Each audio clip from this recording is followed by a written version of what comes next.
So Tyler, we know recently that you just got out of the hospital. Can you tell us more about that? You know, what happened? Yeah, I got appendix removal surgery. I had appendicitis, so they had to do an emergency surgery and remove my appendix right away. And where do you have the surgery conducted? I had it done in Phan Rang at a local hospital. Phan Rang is a small coastal town in the province of Ninh Thuan. It's between Minh and Trang. Have you ever been to a hospital in a province like that to have any sort of medical checkup or to do any sort of procedure like that before? No, that was my first time. I've been to the hospital in Ho Chi Minh City, Saigon, but I've never been to a hospital outside of Saigon. Wow, in so Vietnam. Can you tell us how you found out that you had appendicitis? Well, I woke up with a stomach ache on Valentine's Day and wouldn't go away all day, and I thought that's a little bit strange. I've never had a stomach ache that lasted all day like that. So the next day I woke up, went to sleep, woke up, and it was feeling a little bit better, but it was still there, still lingering, kind of waves of pain. One more day went by and it was still there, and your mom mentioned that we could go get an ultrasound and get it checked out, and I said, yeah, it's probably a good idea. So we went and we got an ultrasound at a little local clinic, and the guy checked it. I noticed that the pain was kind of localized to this area of my body, this like lower right abdomen region. And when he would push on it, I would be like, yeah, that hurts. So he did the ultrasound. He was able to tell, yeah, you've got an enlarged appendix and you need to go to the emergency room right now. What do you think in terms of the credibility or the quality of the little clinic that you went to? I was a little bit skeptical at first because it was kind of just a normal looking place, like someone's house kind of, but it seems like he had pretty decent equipment and the service was professional, it seemed, and he did identify where it hurt and then gave us a good diagnosis. So overall I was pretty happy with it. But when he did give me the diagnosis for appendicitis and that I would need emergency surgery, I was a little bit freaked out. I was scared. What actions do you take after you found out that you actually had appendicitis? Like, what do you do when you were told you need to go to the emergency room? Well, initially I was just in kind of a state of shock, and then I thought, well, is this something I should go back to Saigon for, or is it something that needs to get done right away? They did emphasize the urgency of it, but they said if you really wanted to go back to Saigon, it'd probably be fine, but that you need to go tonight. We had already had plans to return to Saigon the next day, and I thought it's probably better just to get it done here, so we went ahead and went to the hospital in Phan Rang. So can you walk us through what happened at the hospital after you were admitted? So what series of action took place? I got in there initially. They took blood pressure, checked my heart, and then they sent me in for another ultrasound. And that ultrasound confirmed the same thing. You've got an enlarged appendix, and that's what's going on. So we're gonna send you up to the intensive care unit to check you out even further. Once I got to the intensive care unit, they did some blood work and, you know, put IVs in me, and then got me on a saline drip to give me like hydration. So they did a blood test just to make sure everything was okay. And then they wanted to be even more thorough and really confirm whether or not it was appendicitis. So they ordered a CT scan where they put contrast dye in my blood, and then they checked the appendix to make sure that the issue is truly my appendix. And they confirmed that it was. So then they said, yeah, we're gonna go ahead and go along with the surgery. So I waited for a couple more hours, and then they took me in for the the surgery. How did your surgery go? Like, what were you instructed to do, or what was your expectation in terms of the surgery? There wasn't much in terms of instructions, or this is what you should expect from the surgery, or this is like the time frame. It was sort of like every question that I had with regards to what was going to happen, I needed to ask explicitly, because there wasn't much communicated with regards to, okay, here are the details. It was just, okay, we're going to do the surgery at when this person's done. So I just kept asking more questions that related to what was going to happen. So then they informed me that it would be about an hour-long surgery and that I would be under general anesthesia, meaning that I'm knocked out. So how did the surgery go?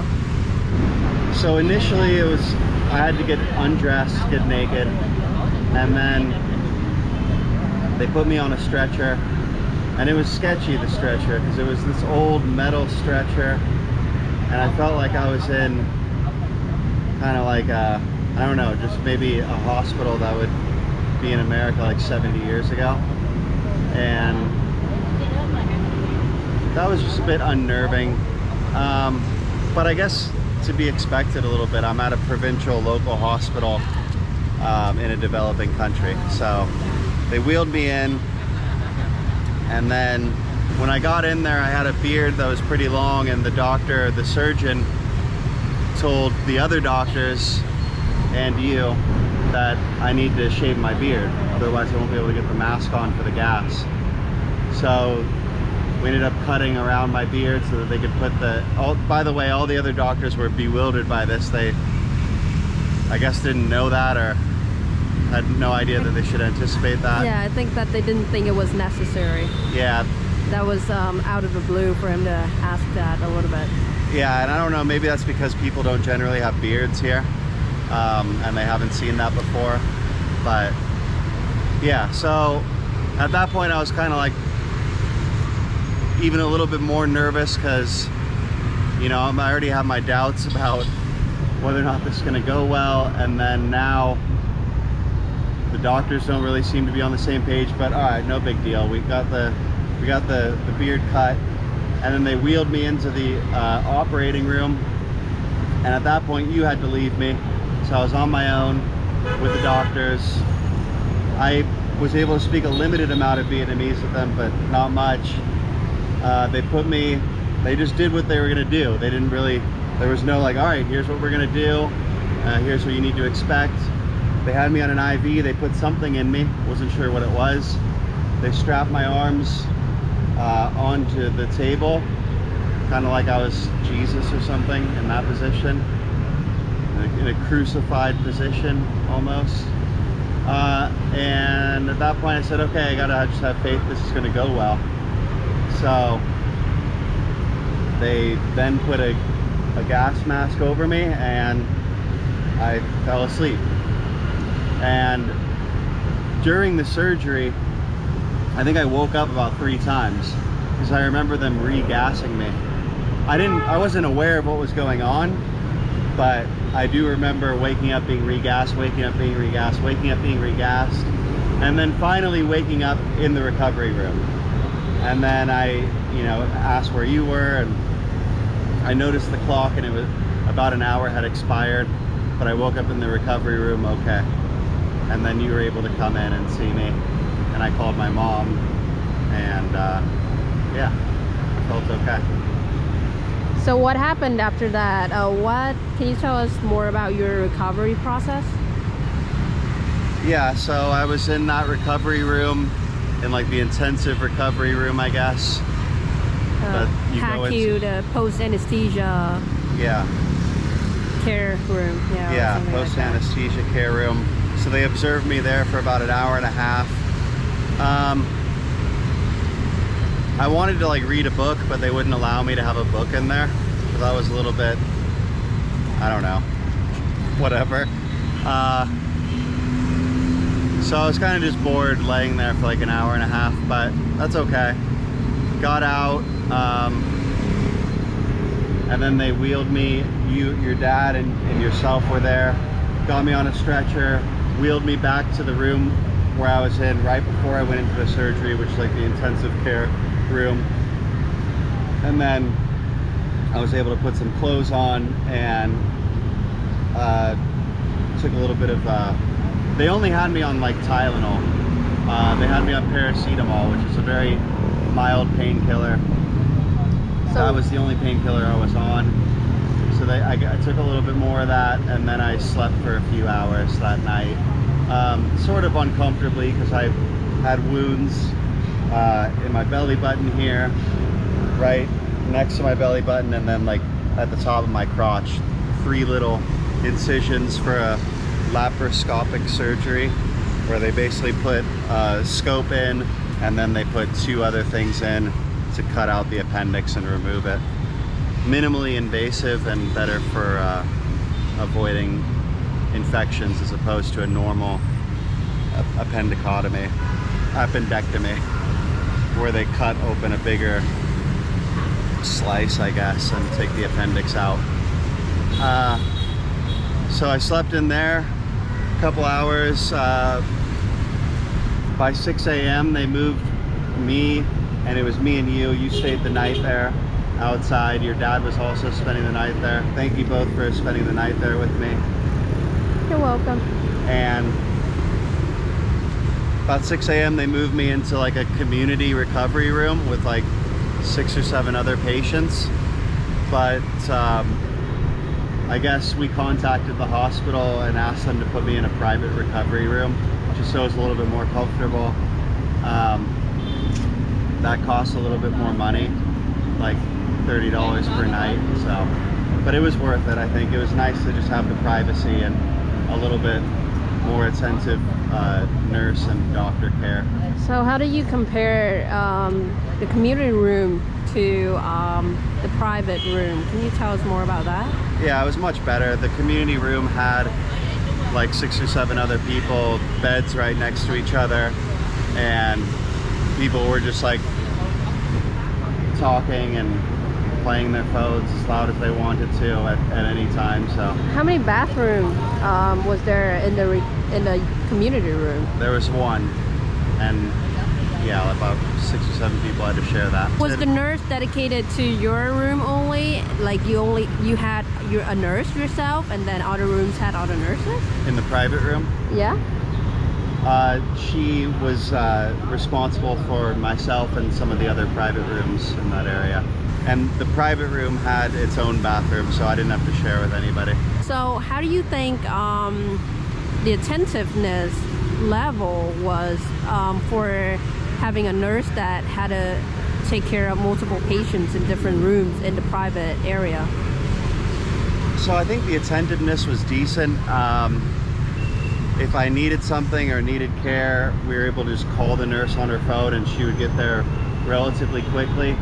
However, once the nurse was there, sometimes it was like she would say a bunch of things, you would translate it for me, and then she would just leave before I was able to ask any questions or respond.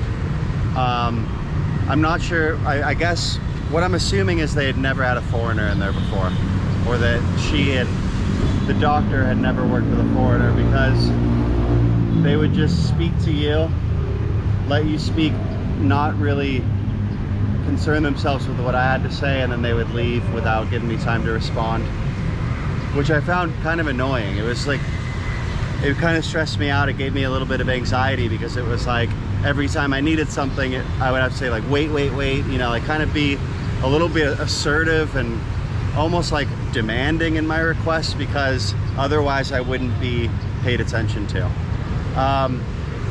I do know, in fact, that the doctor came in, he was kind of like chatting with me, being friendly, and he's like, you're the first foreigner I've ever met.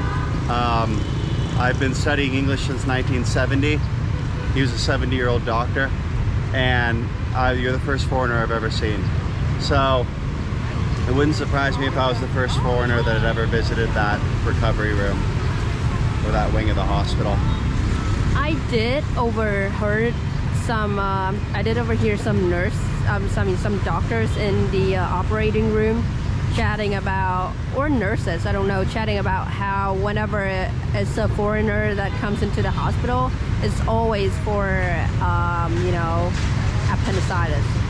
So I think I've had a few foreigners in there, probably people traveling and, you know, just suddenly getting appendicitis and needing to be admitted to the hospital.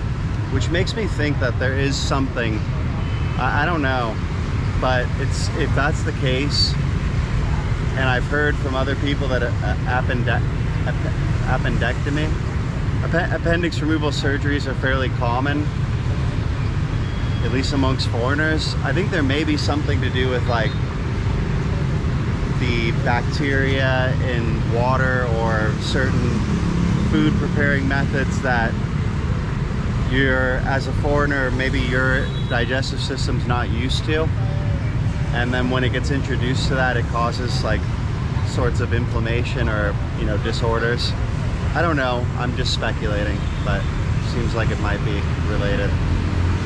Okay, so I want to come back to what you mentioned before a little bit and dive a little bit deeper into that. So you did mention that they only gave you a pretty lightweight painkiller, which was paracetamol.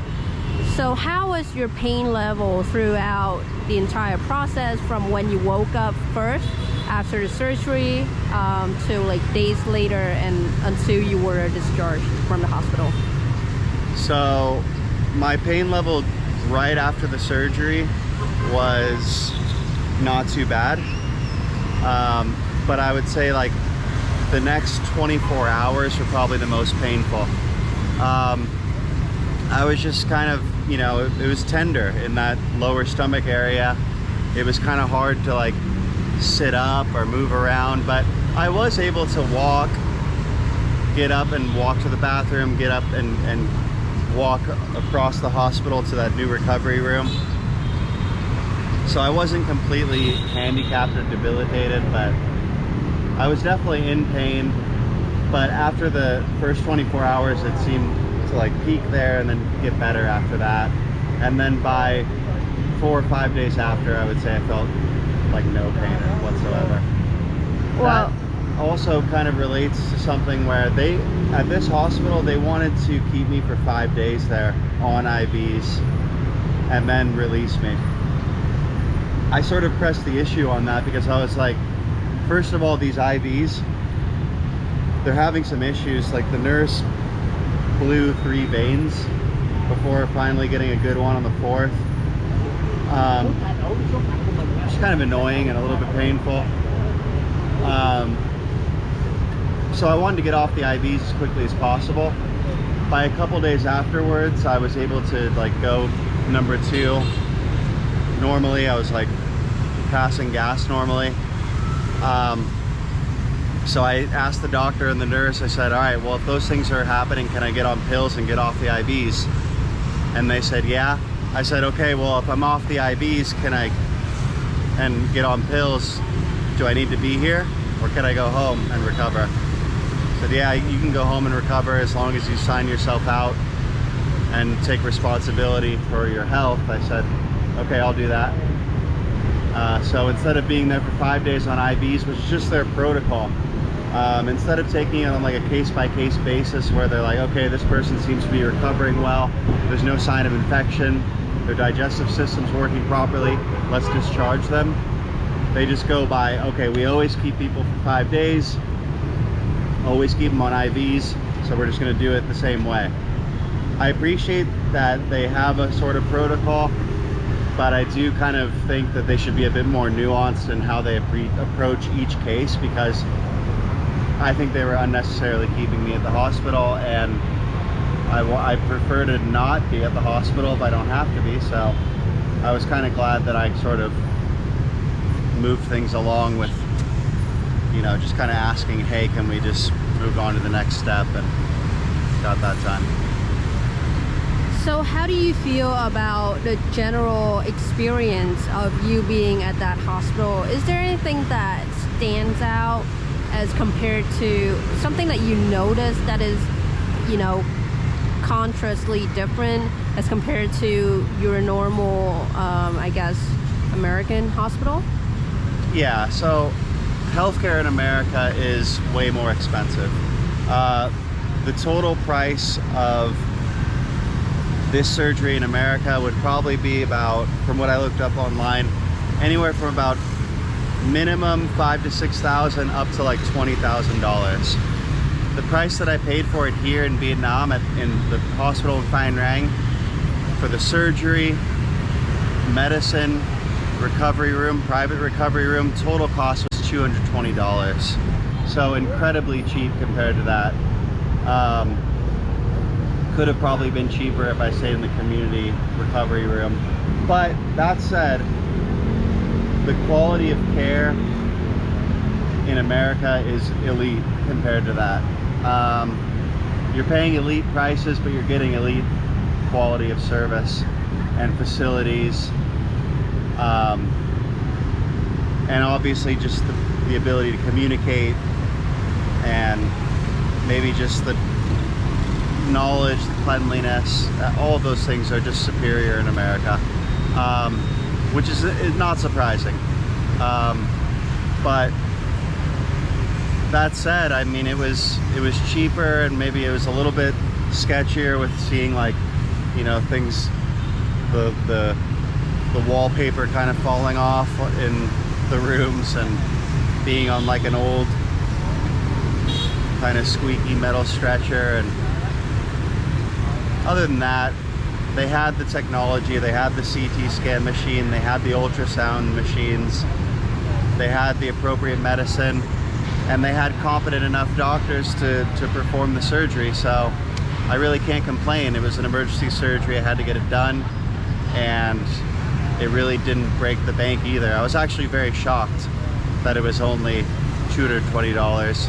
I've seen things about, I've seen videos on YouTube about people getting an appendectomy in like the Philippines and it costing about $2,000 US. You also mentioned that if I got it done here in Saigon, it might have been more expensive, like maybe $1,000 to $2,000. I'm not sure, but got it done there, and it was affordable, and I feel great. I feel fine.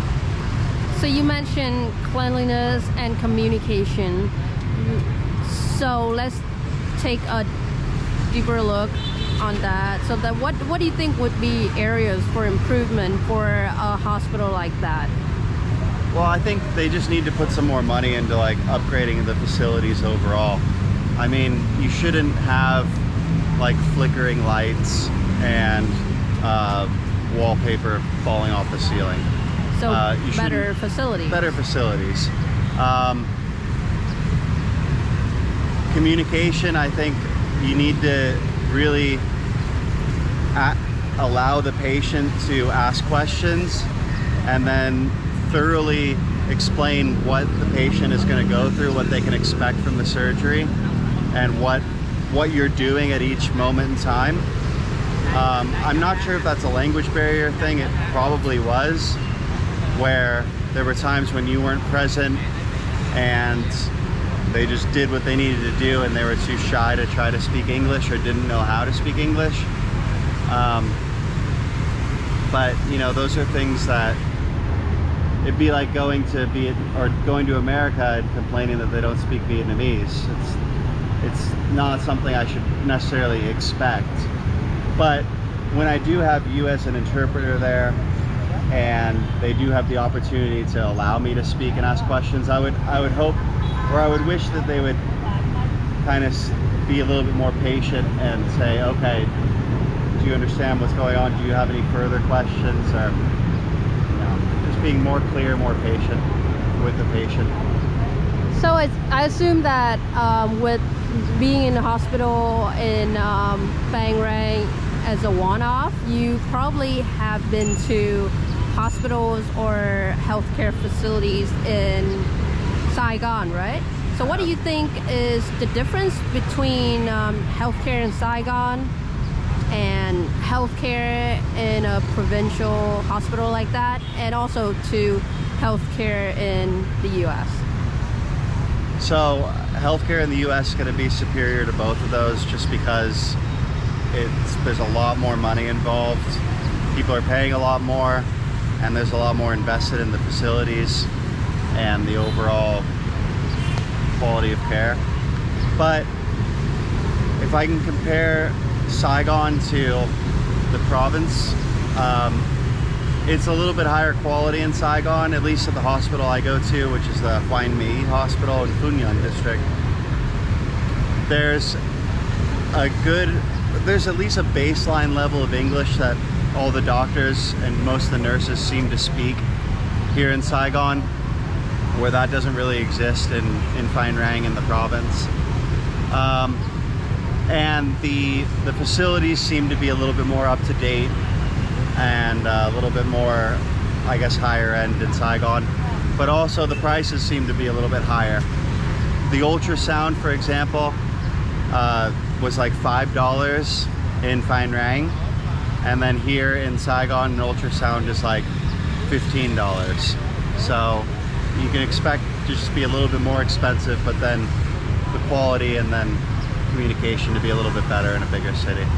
So what is it that you do when you go to this private Hoa My hospital? What sort of things have you done there? I've just gotten health checkups, and then I also did have a minor surgery where I didn't go fully under, but I had a lipoma removed, which is just like a benign fatty tumor. I had one removed for cosmetic reasons. But other than that, just routine checkups. That minor surgery at Hoa My, the hospital here in Saigon, cost $150. So in terms of the process, like admitting patients, ordering tests, and having operations being taken out, do you think that the process here at Hoa My Hospital is more streamlined, or in comparison to the hospital in Phan Rang? I would say maybe the hospital in Phan Rang might have been a little bit more streamlined, because it seems like when you go to the Hoa My hospital, you're going to, like, you check in, then you go pay, then you go see somebody, then you go pay, then you go see somebody, then you go pay, then you go see somebody again. And it seems very kind of disjointed in that way, where this at the provincial hospital, at least for this surgery, it was, okay, we're gonna take a deposit of money, we're gonna do a bunch of stuff, and then you just pay at the end. And it was like, okay, that seems a little bit more just straightforward versus like different chunks, but both of them are kind of similar in terms of how efficient or streamlined it is. Do you have anything else you want to share about your overall experience, going to hospitals in Vietnam, or at least in Phan Rang? Yeah, so I don't have health insurance, so this ended up not being, I have health insurance in America, but I don't have health insurance here in Vietnam. Because of the cost of healthcare here, it hasn't really been an issue for me, but I do realize that maybe in the future I might have some more serious things that happen. Hopefully I don't, but knock on wood.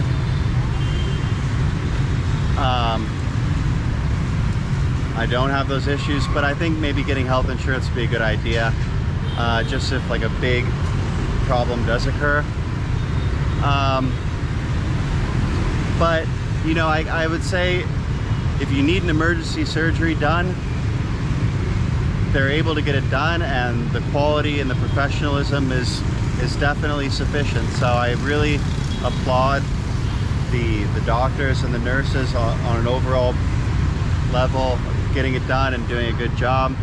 I want to say thank you to you and your family for being there for me and translating and really helping me out throughout the whole process, because I was very scared, and without you guys I would have been even more scared. And it was really nice having you there and your family as well to help me, and the staff of the hospital too. Everyone did their best, and that's all you can ask for. So really appreciative of all that, and I'm just glad that we're able to get an emergency surgery done promptly and efficiently, and that I'm okay.